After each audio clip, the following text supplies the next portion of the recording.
अजित पवार हे गोचिडासारखे अर्थ खात्याला चिकटून बसले तशी टीका लक्ष्मण हाके यांनी केली आहे। अजित पवार आम्हाला कधीच जवळचे वाटले नाहीत असं लक्ष्मण हाके यांनी म्हटलं। यावर लक्ष्मण हाकेंचं कार्य शून्य, ते कधीपासून ओबीसी नेते झाले असा सवाल अमोल मिटकरी यांनी केलाय। ओबीसी नेते लक्ष्मण हाके यांनी अजित पवारांवर जहरी टीका केली आहे। अजित पवार गोचिडासारखे अर्थ खात्याला चिटकून बसल्याची टीका लक्ष्मण हाके यांनी केली आहे। यावर लक्ष्मण हाकेंना आमच्या भाषेत झाकण झुल्या म्हणतात असा पलटवार मिटकरींनी केला।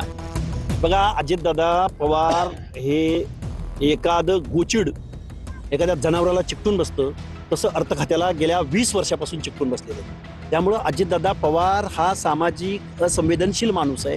त्यांना गावगाडा वगैरे सोशल जस्टिस याचं काही देणं घेणं नाही। हा सत्तेतनं पैसा आणि पैशातनं सत्तावाला माणूस अजितदादा पवार आहे। अजितदादा पवार आम्हाला कधीच जवळचे वाटले नाहीत।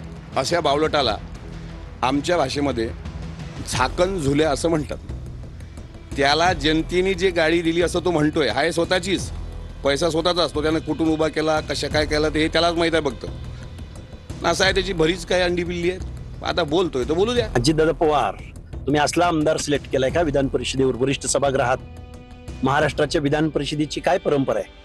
खरं तर अमोल मिटकरी हा अजितदादा पवारच्या घरातला झाडू पोछा करणारा, टॉयलेट साफ करणारा हा आमदार आहे।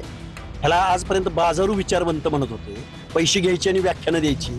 अजित पवारांवर टीका केल्यानंतर सूरज चव्हाण यांनी देखील हाकेंवर जोरदार टीका केली आहे। लक्ष्मण हाके देशी दारूचे ब्रँड अँबॅसेडर असल्याचं सूरज चव्हाण म्हणाले। देशी दारूचे ब्रँड अँबॅसेडर लक्ष्मण हाके फक्त आपली राजकीय पोळी भाजण्यासाठी लक्ष्मण हाके सारख्या ढेकणांनी काल अजितदादावरती टीका केली। याच्या पुढे जर अजितदादावर टीका केली तर लक्ष्मण हाके आपल्याला महाराष्ट्रामध्ये फिरणं मुश्किल होईल।